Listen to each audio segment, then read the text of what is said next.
Welcome to the Quantum Biology Collective podcast, where we break down the practical strategies of this emerging science, starting with healthy light habits and going wherever the quantum superhighway takes us. This is your host, executive and life coach Meredith Oak, with a quick reminder that podcasts are conversations, not consultations, and definitely not medical advice. We're here for informational purposes only.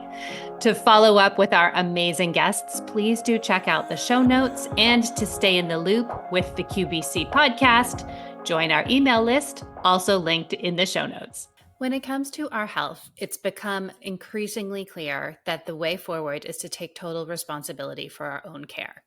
And as the road to navigate this becomes more complex and challenging, getting good at making decisions is going to matter more and more and more. If you listen to this podcast, you're already somebody who trusts yourself enough to seek out new information and try new approaches. Although the approaches we talk about on here are mostly old approaches that we've just forgotten about as a society, but no matter. You're somebody who already trusts yourself. So as the road forward becomes increasingly complex, how do we make sure that we are tapping into our most effective capacities and intuitions when it comes to deciding what to do? So our guest today is Denise K. Shull, and she is an expert at helping people make decisions under pressure. She has a master's degree in neuropsychoanalysis, and she is the founder of the Rethink Group, which is a consultancy on risk psychology. She works with traders and hedge fund managers and people who have the monumental responsibility of managing large amounts of other people's money. That is a job that gives me a heart attack just thinking about it. So for those of you who do it, thank you very much. Just a fun side note. If you ever watched the show Billions, the character of Wendy, the work that Wendy did, not the character herself, but the work that she did, coaching all of Bobby's traders, is based on Denise's work. Denise is a circadian optimized decision expert. She's an avid listener to this podcast. She's changed her life personally by applying a lot of the science that we talk about on this show. And she is here to enlighten us on how we really make decisions. And surprise, surprise, it's much less intellectual and much more quantum than we've been told. Enjoy. Hello, Denise K. Shull. Welcome to the Quantum Biology Collective podcast. I'm really excited to talk to you today. I love your work. I love it. Thank you. That's always nice to hear. Yes. Well, I think, so often, like, we live in this world where everything is separated, right? And even the idea of quantum biology, it was like you had to take quantum physics and incorporate it with biology, and the scientists who did that were taking a huge risk by crossing that silo. And we have this idea of economics and finance as totally separate from emotions. And, like, that's all in the woo. There's the woo-woo world and the real world. And I think your work combines everything so beautifully, which is what life really is. And so I just love that how you've been able to do that. And I'm really excited to talk about it. Thank you. I appreciate it. I'm excited to be here. It's a little different than someone asked me about market decisions. So. Yeah, I know. I'm doing research for this. I was like listening to a lot of trader podcasts, which was new. That was new for my feed. So let's start with a little background about what you do. And as with most of the guests on this podcast, you're in a completely different place from where you started out by following life's opportunities and your own intuition. So just give us a bit of a background, what it is that you do now and how you got there. Yeah. Basically, what I spend most of my time doing now is talking to portfolio managers, most of whom work at hedge funds. And what that really means, people don't really know this, is most of the money that hedge funds trade and invest come from pension funds. So like teachers, firefighters, people don't realize that that's who invests in hedge funds. And then any given hedge fund splits that money up against through however many people they have working for them. So then those people are making market decisions in different markets, stocks that everyone knows, but maybe bonds, maybe currencies, maybe energy. So I work with our portfolio managers to help them make better market decisions, like using everything that neuroscience now says about human perception and judgment. That's what I spend most of my days on the phone talking to guys, some women from all over the world who are managing money. How I got there, the first answer is I'm not quite sure. But the second answer is when I was young, I wanted to work for IBM and like have an American Express card to be able to travel like so badly. So I managed to get that job. And then I was actually supposed to go on a leave of absence to go to Stanford Business School. And I was like, if I have to come back and like sell computers to Progressive Insurance, which was my big client outside of Cleveland, Ohio, I'm like, I can't do that. I can't do that for the rest of my life because it didn't really mean that much. I was like, what does this do for the world? So I finagled to get my way into a graduate program, which ended up being the University of Chicago has this really cool graduate program that you can really design your own master's degree. So I did that. It is technically in neuropsychoanalysis, which basically just means, you know, we have an unconscious, right? Like not everything we do is completely in our consciousness. So I wanted to know like how we could have an unconscious from a biological point of view. So that's what my paper was about. And then literally, what did you find out? The most important thing is there's something in biology called critical period. So like if a bird doesn't hear its species song within its critical period, whatever that is, it can never sing it. So I end up, you know, there's people have probably heard of attachment theory and these different forms of attachment. So I surmised or hypothesized that there's really a critical period for self-image that you learn very young, and then that, you know, teaches you. It's often incorrect, right? But like as a child, you get these viewpoints on like how important you are, how authority will react to you, what you have to do to get what you want, what you have to do to get love. And at the time, we didn't know what the neuroscience knows now, which is we're always predicting based on past experience. But I sort of surmised that. But then I took this I was like misorganization, you know, planned my career, planned my leave from IBM, like always had these goals and these strategies. And then I was in Chicago, turning left on Jackson Avenue from LaSalle with a guy that I dated, admittedly, but he was a floor trader.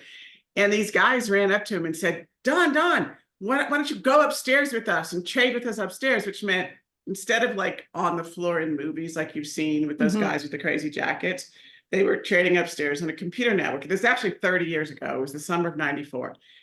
And he said to me, well, instead of just sitting at home writing that master's paper, why don't you come hang out in our trading office?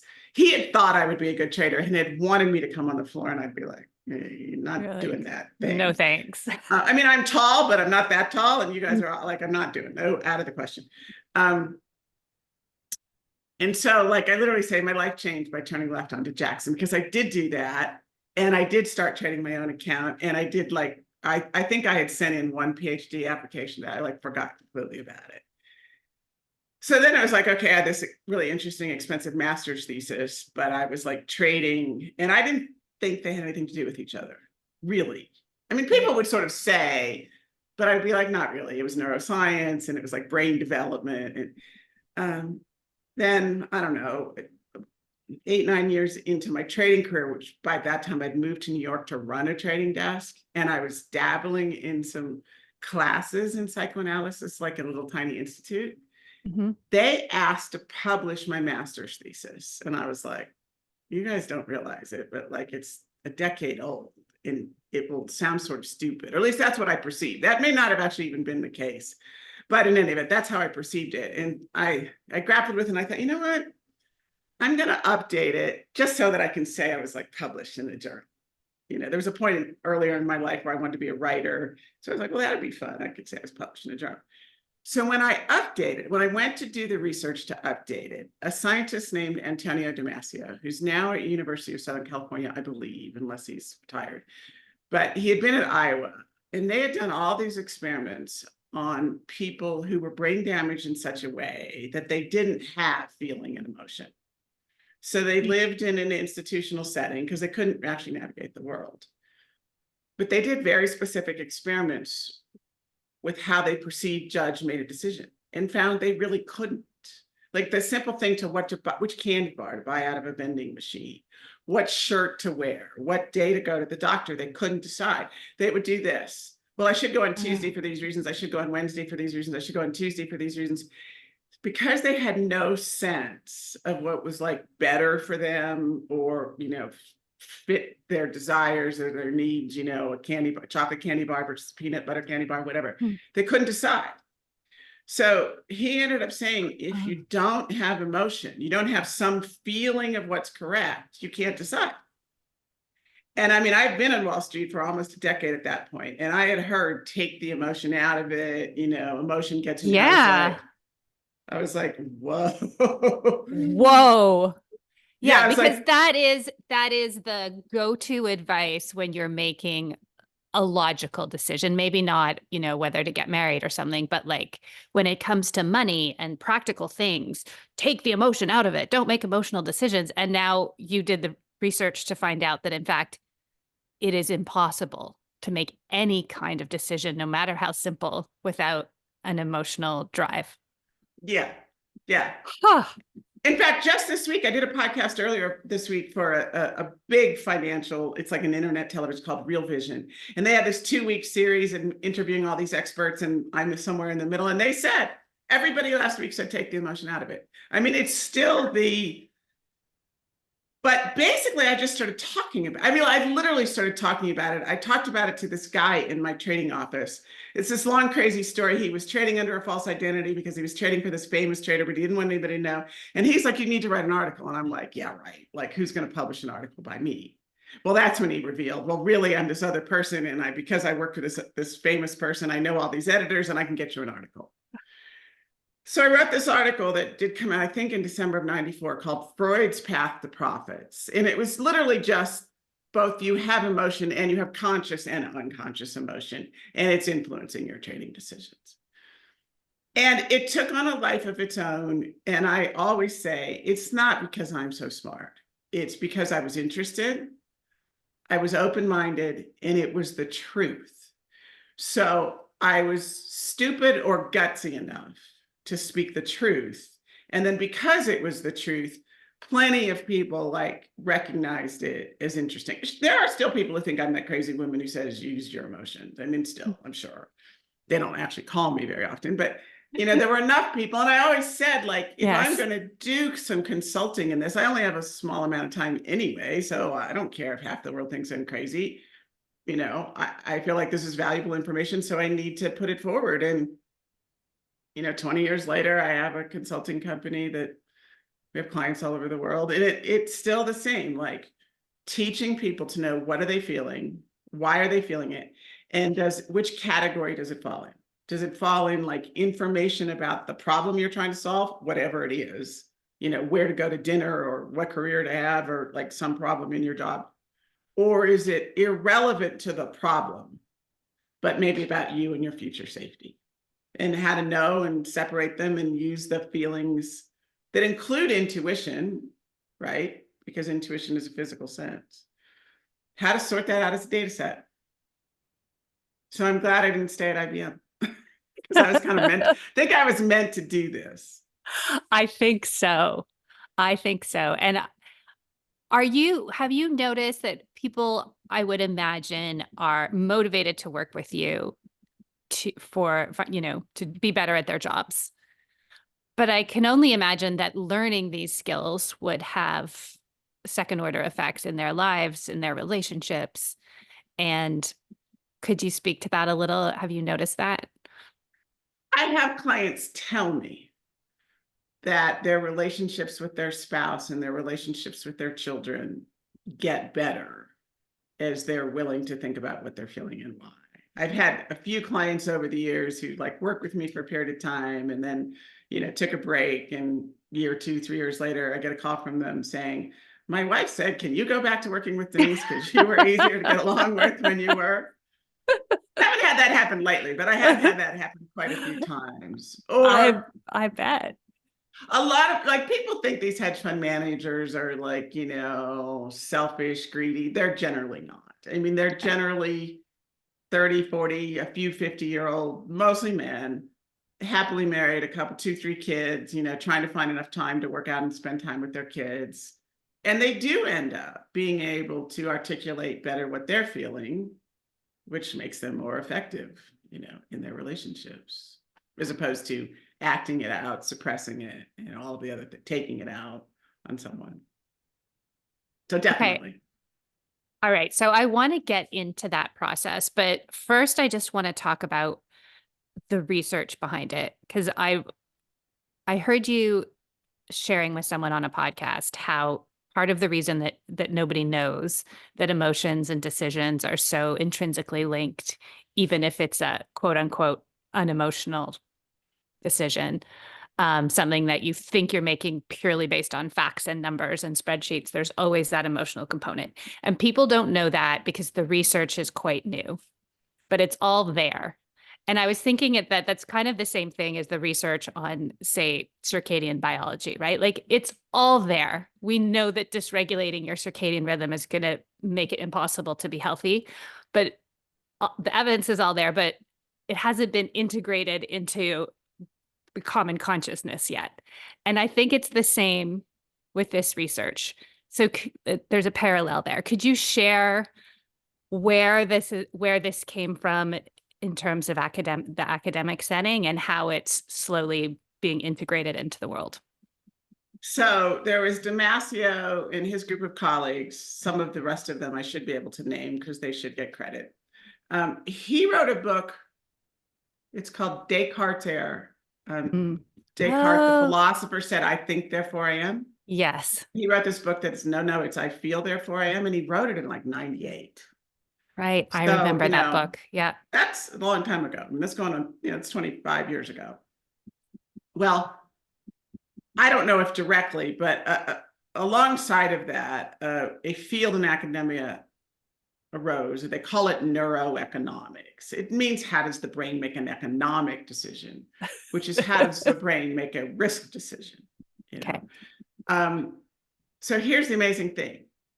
3 highly esteemed neuroeconomists, one of them from Caltech, which is known to be a very like techie, kind of graduate program. They wrote this summary paper, this meta-analysis, which means they took all the papers on neuroeconomics and they summarized them. It's 65 pages. It's still sitting there on my floor. Like they say, number 1, entirely new set of constructs to understand human decision-making in 2005. They also say it's not enough to know what should be done. One must also feel it. So by the way, I mean, that right there is like the sentence. Because every human being alive has said, I know I should do X, but I keep doing Y. Why? Why? Because it's not enough to know. You have to have the attendant feelings.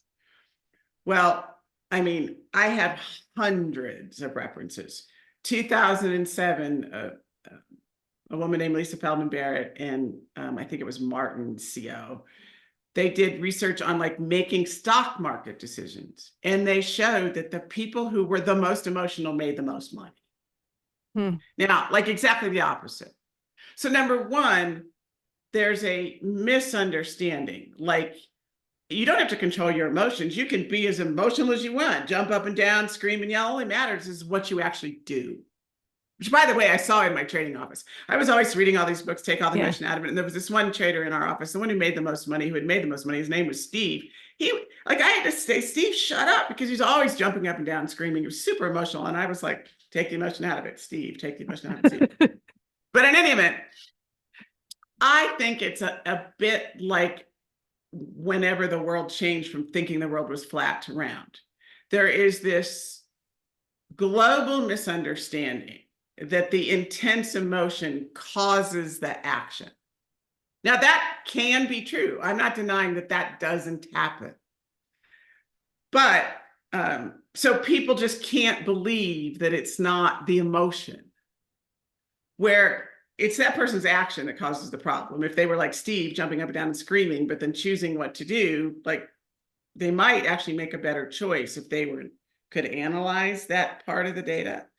But anyway, because it looks like the earth is flat, right? If you stand on the beach and you look at it, it looks like it's flat. So you think you're going to sail off. Well, it looks like the emotion is the problem, but it's actually not. It's the action that acts out the emotion that actually causes the problem. And I think because it's so foreign to what people have been taught and what they can see, that they just can't hear it. Because I mean, when I first started talking about this, it was 2004. So it was new research, but it is 2024. And I have to stop myself when I give workshops from not including yet another quote from yet another study. And even in 2007, 8, 9, I started going to that neuroeconomics, like their annual academic meeting. 2007, 8, 9, none of the neuroeconomists even bothered to debate whether you needed emotion to make a decision. They'd already accepted that as like a fact. So I just think it's so unexpected and so counter to the visual evidence of like the ocean being flat or someone acting out an emotion, right? That people can't, like, I will have clients tell, they completely get it. They completely understand that their emotions give them information. And then the next words out of their mouth is, how do I get over that feeling? I'm like, can we just stop worrying about getting over it and just learn to feel what we feel and analyze it? But everybody still thinks, even when they work with me, that they need to somehow take it out of the equation. Right. You're the feelings expert, so you're going to help them dissect or surgically remove the feelings. Surgically remove. Yeah. So the feeling itself is never the problem. It's the action we take because of that feeling. So how do you coach people to get into that space in between those two and not negate the feeling entirely, but also not necessarily take an action that might cause harm if, say, the feeling is anger or frustration? What does that look like? So I have to interject in here what I perceive to be the very latest and the most accurate science. Okay. Which is something called anticipatory affect, meaning we anticipate an affect being sort of a state of feeling, the psychological word for a state of feeling, really. And Brian Knudsen of Stanford has shown how anticipating a future feeling or a future affect, he can show the operation of that in every level of the brain, from the brainstem all the way to the prefrontal cortex. And once people understand that they are predicting some future emotional state, which in broad terms is safe, not safe, good, bad. And then there's other neuroscientists who have shown, like neuroscience also understands now we're predicting everything. You're predicting the next words out of my mouth right now. You don't know it, but based on, your level. Now, so once people start to understand that they are predicting their future state, and when we dive into it, because I'll say, well, what happens then? And what happens then? Well, I get fired. Okay. And then what? Well, actually, I have, $2 million saved and I will be okay, like for 3 years, and I'll probably get another job. But they never do that for themselves. They never go into the prediction.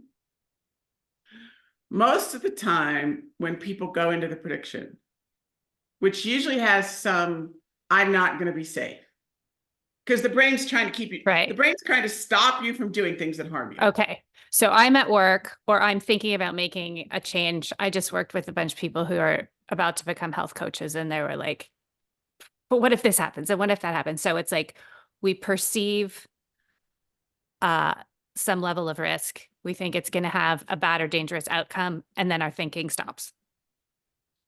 Well, what we usually try to do is talk ourselves out of that.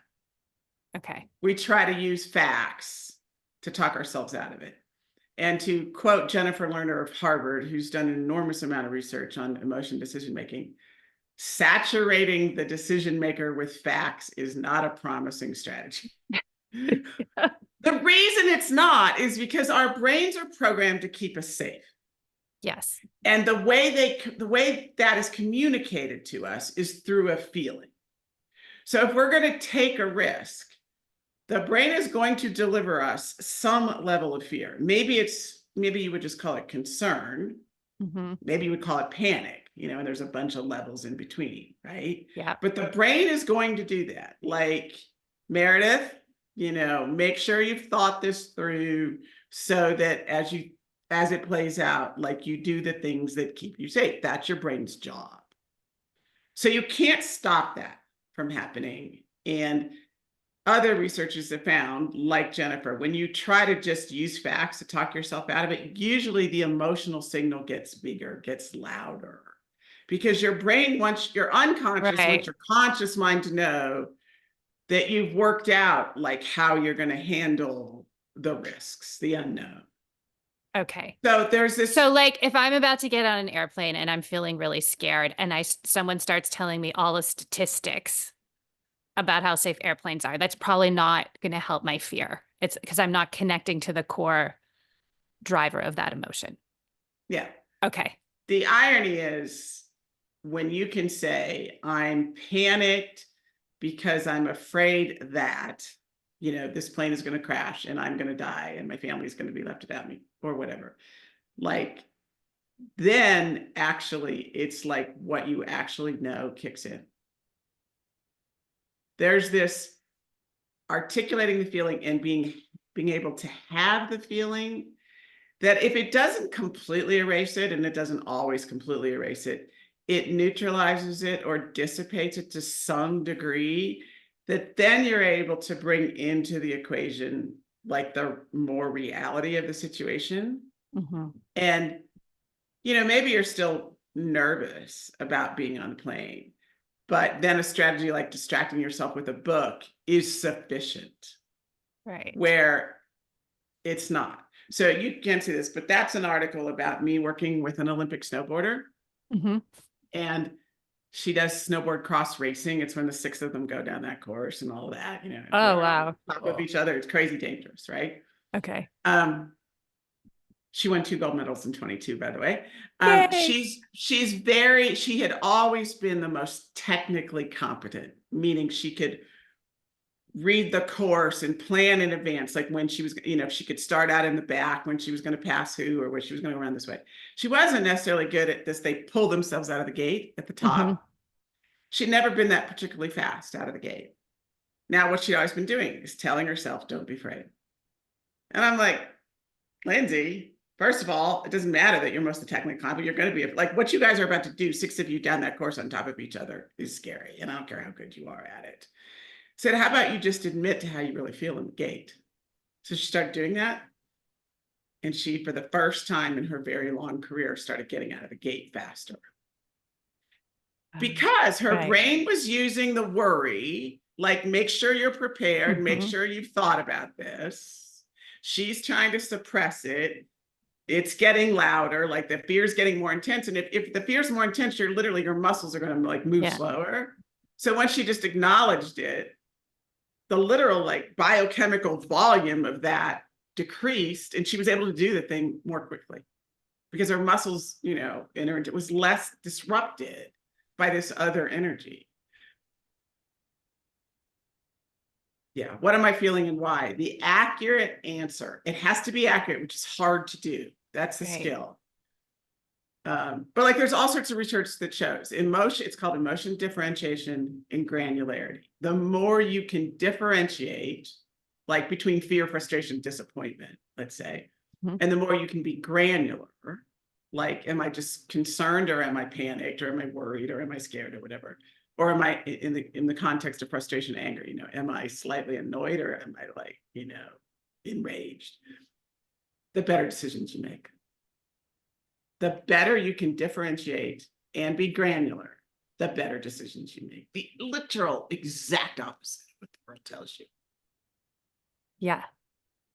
The world tells you, hey, put that decision away or put that emotion away. But really, it's like the more intimate we are with the emotion, the more That's a good word. information it gives us. Exactly. Now that then becomes the skill, like which of these feelings is about whatever I'm trying to resolve, Right. and which is me just projecting my self-image Right. that I'm going to do because the brain is using its past experience and it's trying to keep you safe. So you is like your self-image. It's going to do, but you can put them in buckets. You can't. I mean, I have clients who end up saying, well, maybe I won't make money this year. And if I don't make money this year, I haven't made money in 3 years. So they're probably going to let me go from my job. And that all may happen. And I'm scared of that happening. But that has nothing to do with the trade I'm making today.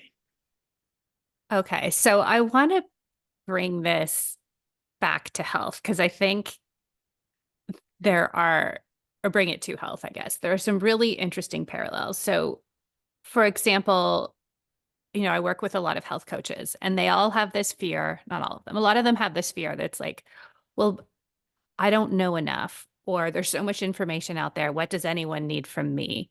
And what we talk about a lot is what you just said, right? Like information doesn't necessarily help people change. Like you can know all of the things. You can look at that that cancerous lung on the side of the cigarette pack and still smoke the cigarette. Mm-hmm. So what does help people change? And if we're thinking about taking risks, right? Like what I've realized, and I think a lot of people who listen to this podcast where they've come to, right? It's like we actually have to be responsible personally for our health. There was an idea that we could kind of like rely on institutions or rely on our doctor or rely on these, we could kind of outsource a lot of that to other people who know better. And it's just become so complex. Technology has moved so fast. The world is changing so much. Research is moving faster than the institutions can teach it, that we really have to take ownership of that ourselves. So we now have this new job of being our own health coaches, or our own health coaches, not our own doctors, but our own health coaches. And so help us navigate that risk. Help us, I know I should do this. I know I should order those blue blockers, but God, they're going to look weird. Or whatever it is. Help us navigate our way through that. Well, one strategy I give people is to always ask themselves 3 questions, which is, what do I want to happen? What do I honestly, really, really deep down think is going to happen? Now that's aimed at getting at like that little voice in your gut, which, by the way, there's all kinds of research showing that gut feeling or intuition is a valid form of knowledge. Like the more of an expert you are in something, the more the knowledge goes from like this explicit linear step by step to like pattern recognition delivered to you in a sense or feeling. Mm-hmm. And what am I afraid will happen? So what I'm trying to do is essentially neutralize to some degree the desire, although I'm a fan of using desire, like being really clear about what you want, not setting it aside in a sort of, it's a setup for disappointment, but really figuring out what you really want and what you would have to do to get it, even if it's a wild dream.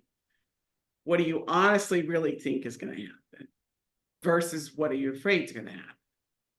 And a lot of the time, if you can really answer those truthfully, your ability to follow that like thing that you really deeply think improves.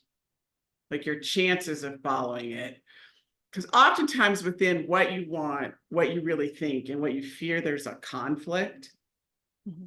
Like you think you want to do this, but you're afraid of doing it, or like it's hard for me to come up with a health example right off the top of my head, but like with my clients, when they're making a trade, they'll like be in some, be long the Japanese yen, and they do really think such and such, but they're actually afraid. Like the Federal Reserve is going to make this announcement and that's going to negatively influence their trade. But they don't realize, like they don't consciously realize they have a conflict. So I think like we don't consciously realize it, partially because we're trying to set the feelings aside and just talk ourselves into the logic. But when we consciously see the conflict, like we can resolve it. We can go, okay, well, these two things could happen, but the thing I want to happen is this, and I really think that. So I'm going to go with it. I'm going to tolerate the fear and I'm going to go with it. But it's like until we shine light on that conflict. So I had a client this week. I mean, speaking of blue blockers, like I tell everyone, like if you're going to do one single thing, first of all, change your view of sunlight. Just like I say, change your view of emotions, change your view of sunlight. Now they can't really wrap their heads around that. She told me she was getting on, now her doctor said her blood pressure was high. So she's getting up and getting right on the Peloton. I'm like, when does the sun come up in San Francisco? Can you take a walk outside instead of the Peloton? But then I went, and did you buy those blue blocking glasses? Because see, what I also know is if you don't sleep well, you misperceive risk. So I'm always trying to get my clients to get better sleep.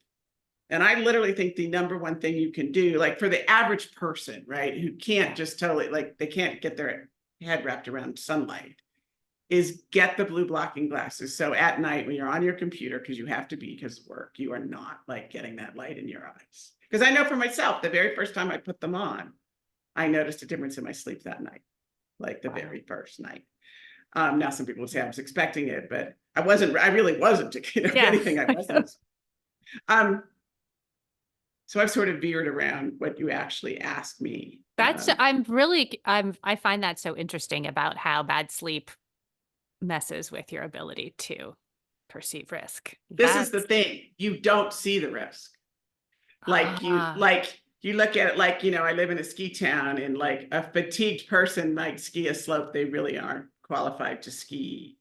Or literally, This is a stupid example, but I used to live in Roosevelt Island in New York. It's a little island in the East River. And like there's a tram at the end of the island that goes over to 59th Street. And there's a bus that goes down the island, gets almost to the tram, but stops like, I don't know, 1,000 feet before it or whatever. Literally the day I was reading this research, I was really tired. It stopped there 1,000 feet before the tram. There was a bunch of people to get on and off. And I thought, you know what? I can beat this bus to the tram. And I got off and I started to run. And sure enough, halfway through the bus passed me.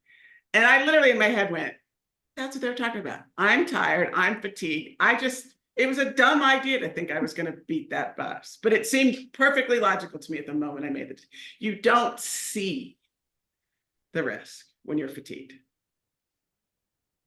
Wow. It's like the part of us that can accurately assess that is not functional when we're really tired. Or when we're getting bad quality sleep, less functional. I didn't decide to swim to the, like I didn't know what I'm saying, but like I just miscalculated. And I don't do this so much anymore. I've just gotten out of the habit, but it used to be whenever a client would call me up and say, I had an awful day, I'd start with like, okay, how well did you sleep last night? Right. Yeah, that's so true. It makes you wonder about a lot of the decisions that are getting made in the world today by hyper tired people or people who've been on their phones all night. The competency crisis. Maybe it's a sleep crisis. I'm sure how could we not have a sleep crisis? I mean, the vast majority of the world is looking at blue light until the moment they turn their lights out. Whether it's on their phone, their computer, their television, or some combination of two of the three or all three at the same time. And they don't know that they think they're getting work done, right? Getting work done and trying to relax at the same time. Right. Really, they're just dysregulating everything. Okay, so when we need to make decisions, whether we're trying to make a risky decision or trying to motivate ourselves to take an action that we intellectually know would be good for us, but we just can't quite seem to get there, connecting with the feeling of it and the feelings that are in the way of it. If you go down the rabbit hole, like, okay, I'm afraid this will happen. Well, then I'm afraid if that happens, this will happen. And if then that happens, this will happen. Almost all of us naturally catastrophize. Yeah. Or some of us, it goes all the way to, and then I die. A lot of people, it just goes to like, I'll fail my family and I'll be alone. Yeah. At its core, the brain is going to do that. It's going to say, Meredith, make sure you've thought about the worst. Like, question I ask people all the time is, what's the absolute worst that can happen? Yeah. And they'll answer with a superficial answer, like the next thing, and I'll go, and then what? And then what? And then what?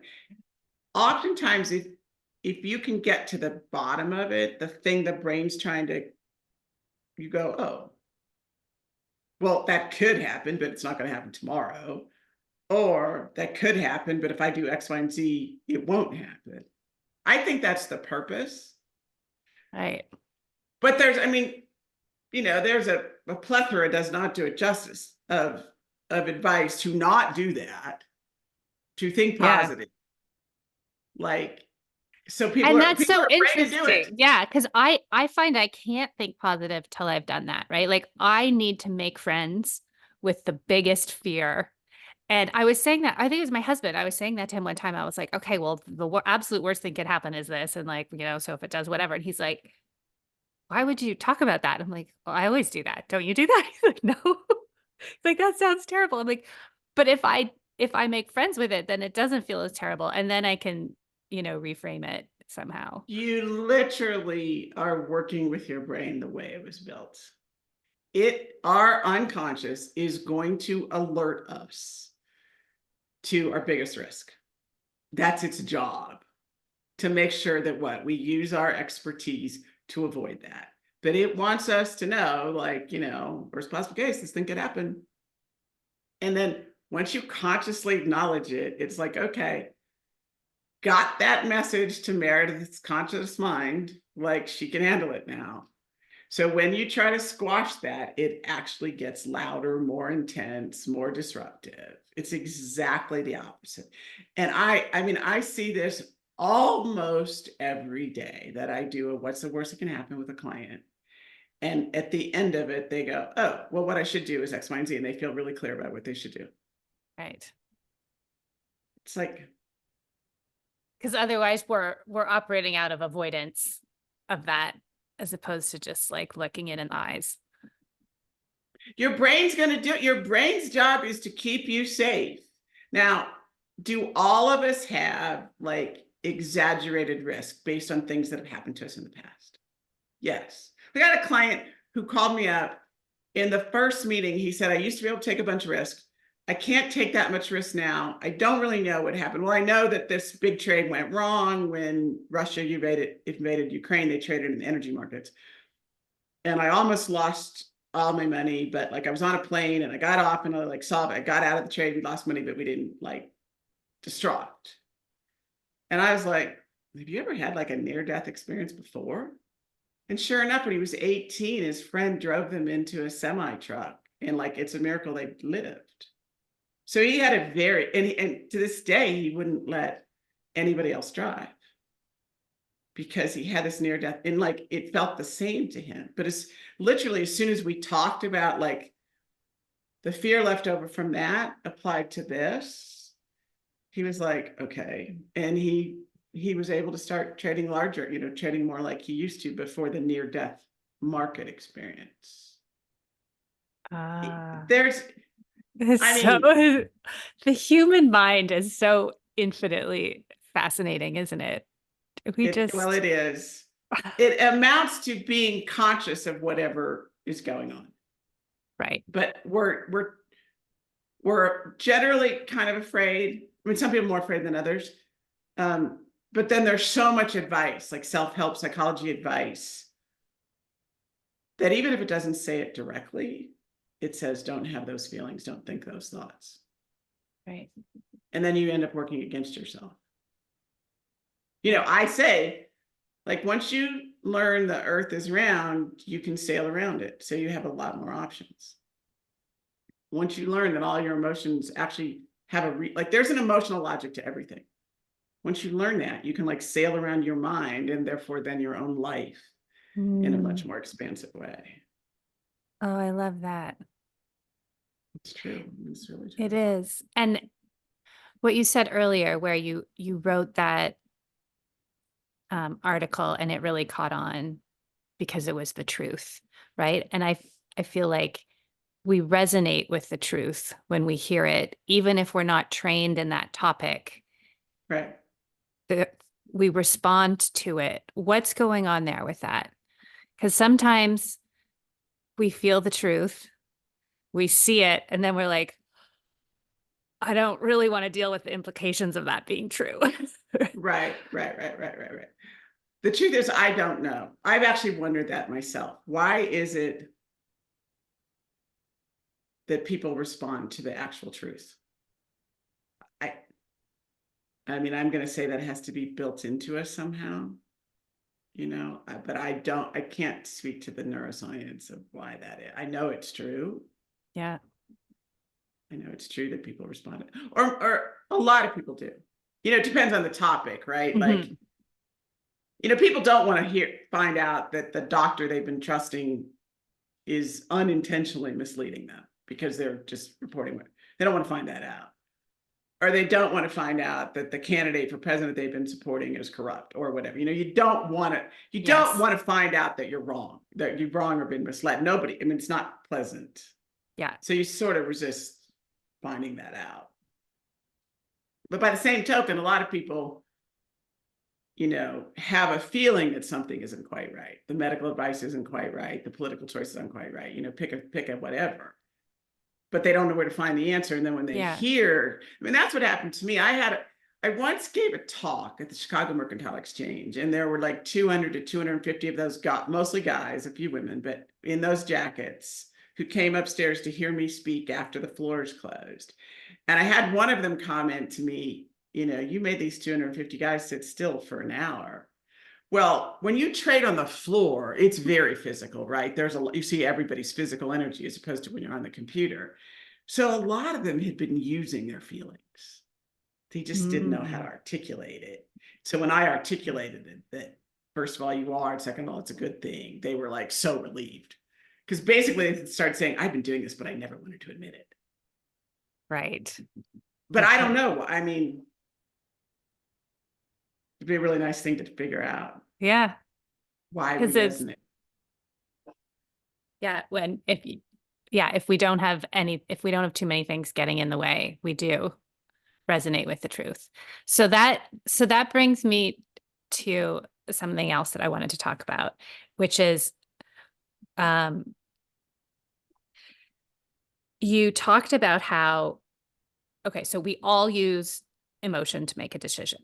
That is just human. But then within that, there's a spectrum, and a lot people's the intensity of their response or the type of emotion they're experiencing may have to do with how they relate to authority figures. So looking at the traders that you've worked with for your career, one of your key insights was that the market itself acts as a kind of authority figure.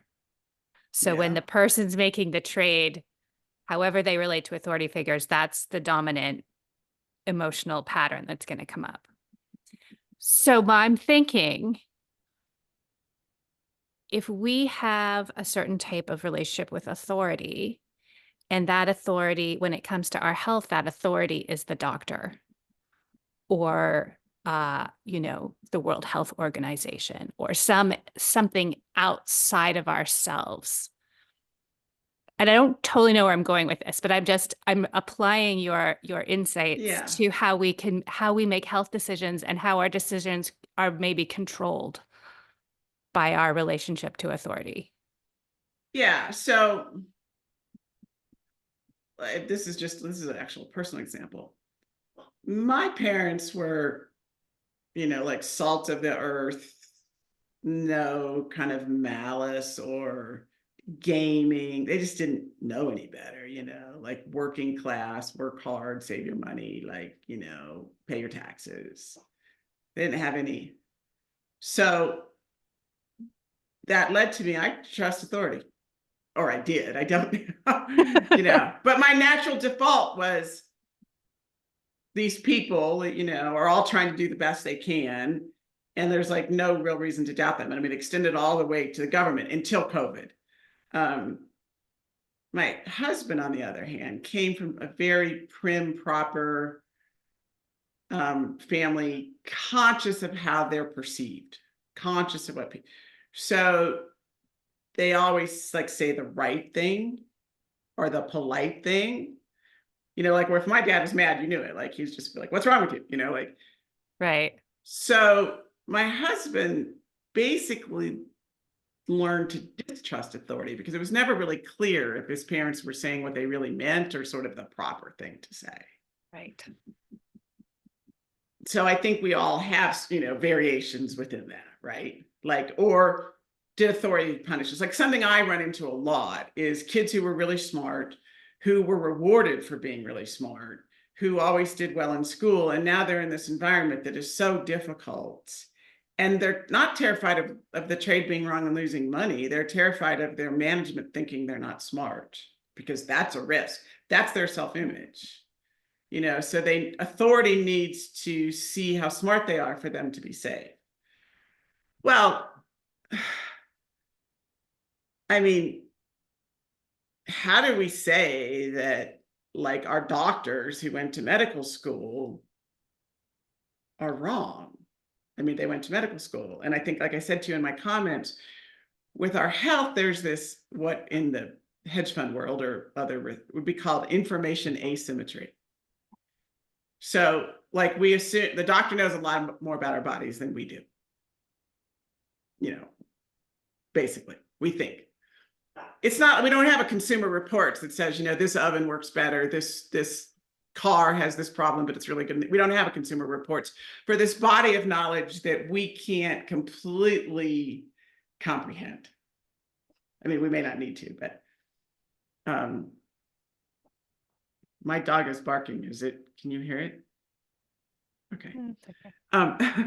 He's a puppy and he's like not getting what he wants. So like, and his self-image is, I deserve to get exactly what I want at all times. Every moment.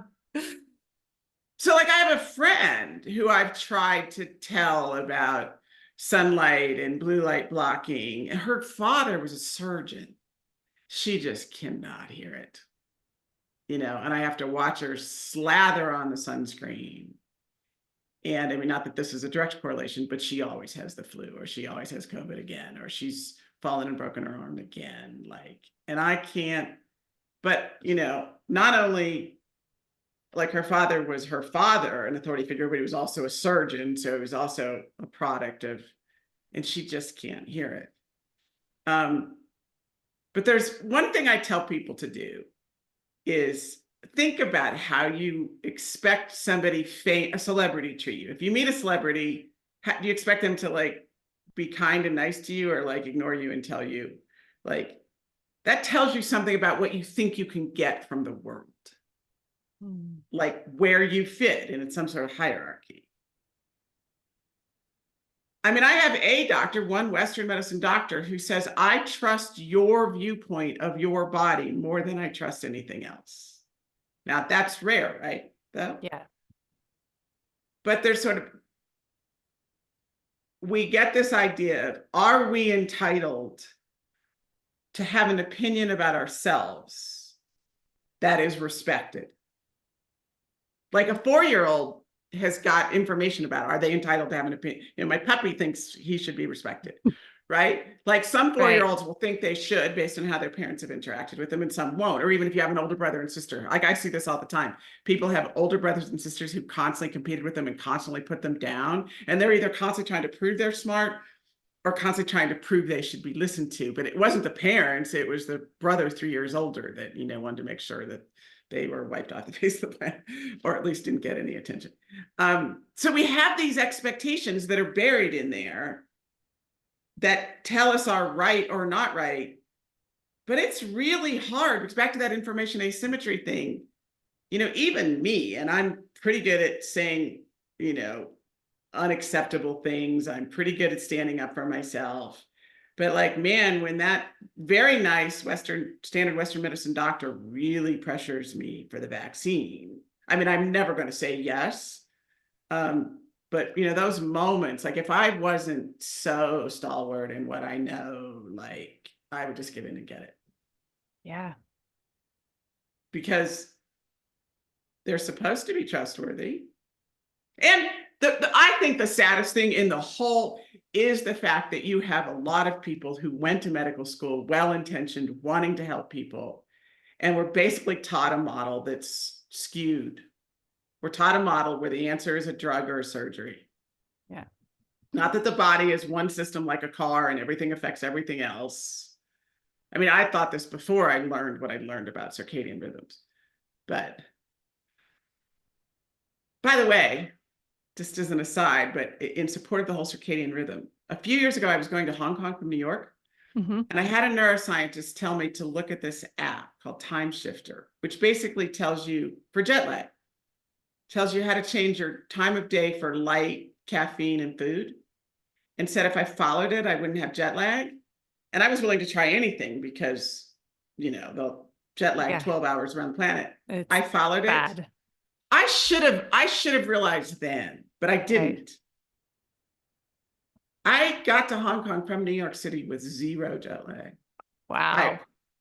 I landed at 2:30, got to my hotel by 4:30, ordered room service, had dinner, unpacked, got myself settled, went to bed at 9:30, fell asleep, woke up the next morning at 6:30, like I had not left New York, by manipulating my light, time I ate, and caffeine. But I mean, that's a miracle, except that it's not.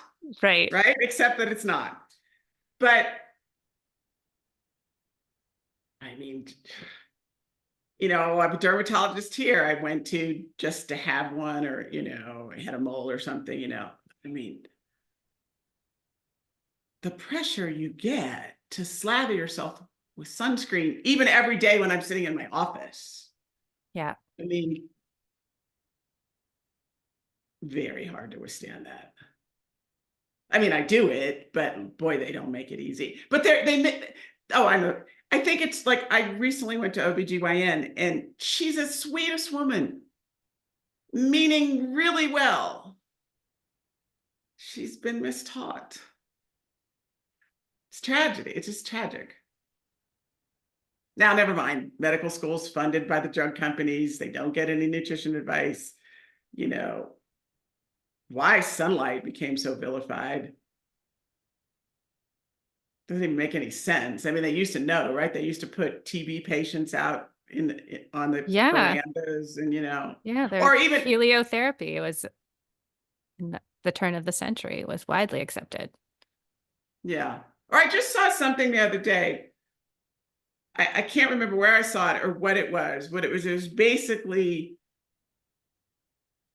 the COVID side effects in some country that's very sunny. I don't remember. And there were none. Right. I was like, that ought to tell us something. It wasn't that no one got COVID. They just didn't get this long COVID or really bad COVID, or they were able to heal from it, resolve it. Yeah, well, I think that, your work is very meaningful for all of us right now, whether we're traders or not, because we are consistently and increasingly confronted with these high risk decisions that are coming from places of authority, and we have to navigate what we know to be true versus what we're being told and somehow make a decision. And it's like trading, I guess it's going to be different every time. For every moment, sometimes maybe you do need a surgery or something like that, right? So I feel like your contribution is very relevant and needed for all of us right now. So thanks for making it.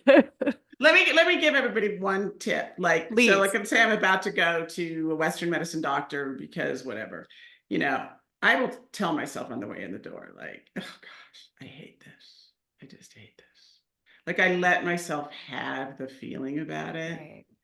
And then I'm able to just, smile and laugh about it and say, I get it. I get why you want me to take the shingles vaccine, but yeah, I don't think I'm going to, in a charming sort of way. And so the last time I was at the doctor, he said, okay, I'm just marking this off your chart because you are never going to do it, are you? I'm never going to do it. And we laughed about it. But if I wasn't able to say on my way in the door that I hate this, or I had a client, a big famous client, and I used to tell myself, I used to just admit my own feeling, which is I was intimidated whenever I went to his office in New York.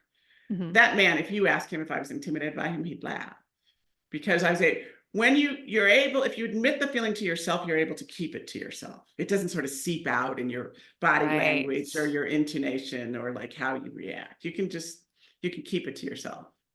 Anyway, so that's a thing. Like it gives you strength. Okay, I hate that I'm going to have to like tell this doctor that I'm not doing this, or that I'm telling the dermatologist. I told them that I go outside early in the morning. Like I didn't tell them I also go outside during the day. Like, well, they were like, you still need sunscreen. I'm like, I don't know. Oh, Like, for God's sake. The sun's just coming up. And by the way, I lost 10 pounds out of nowhere by sitting outside in the morning last year. Wow. Nothing else. 10 menopause post-COVID pounds just by going outside every morning and not getting on my computer. Like the weight just started dropping off. Anyway. Amazing. Cortisol, melatonin, like all those other hormones, like. Yep. Yeah. Oh, it's so amazing. That's so cool. Okay. So yeah, I think that's it. Any last words of wisdom? What am I feeling and why? And try to answer it accurately, knowing that half of what you're feeling is just a projection of your self-image. And hold that in one hand and then listen to your feelings about the problem you're trying to solve that are in the other hand. Right.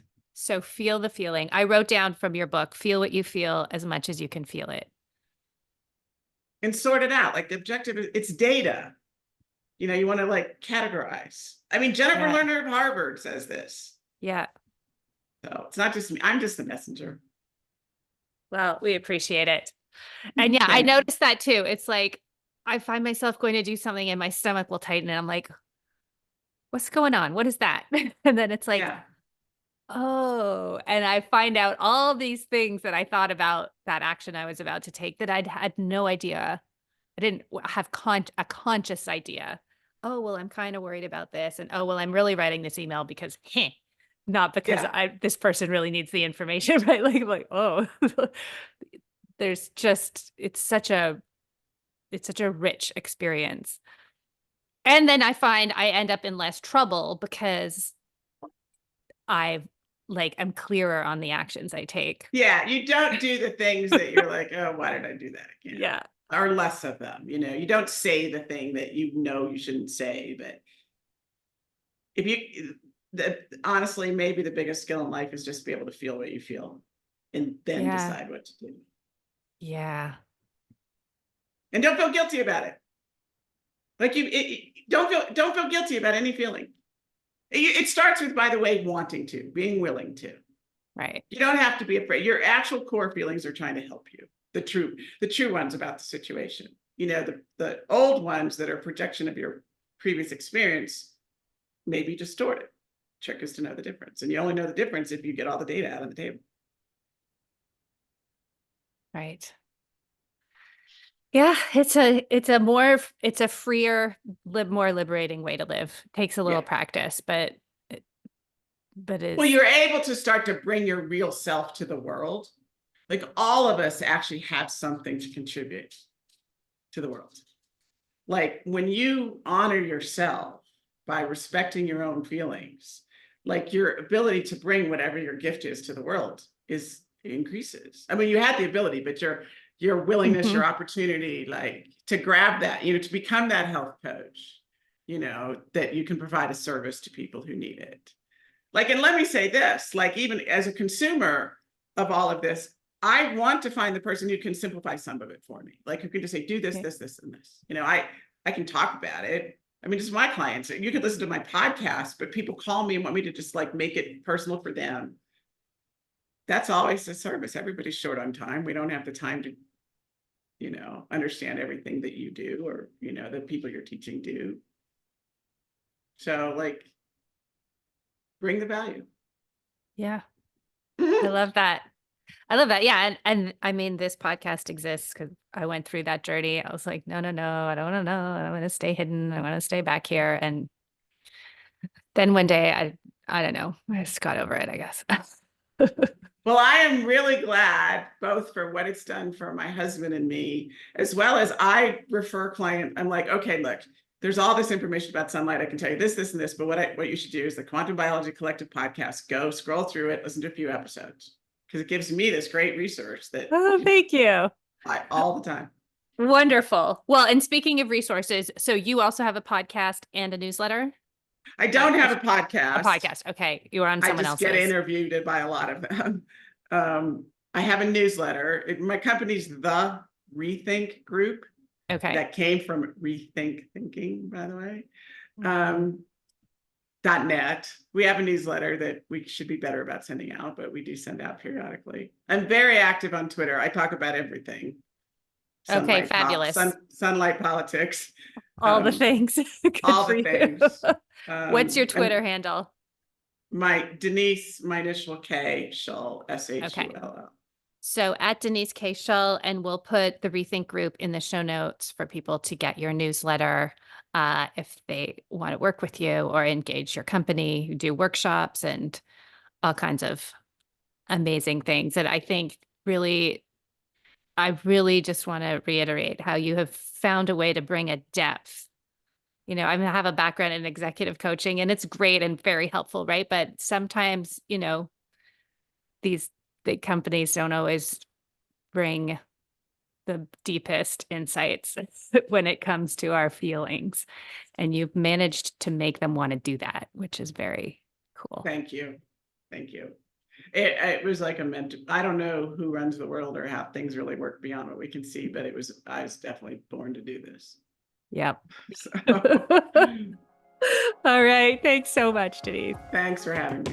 Woohoo! You made it to the end of another episode. Thank you so much for joining us on this exploratory adventure into new realms. Your energy and support are building a different world, and I am so grateful to be on this journey with you. Take care, and thanks.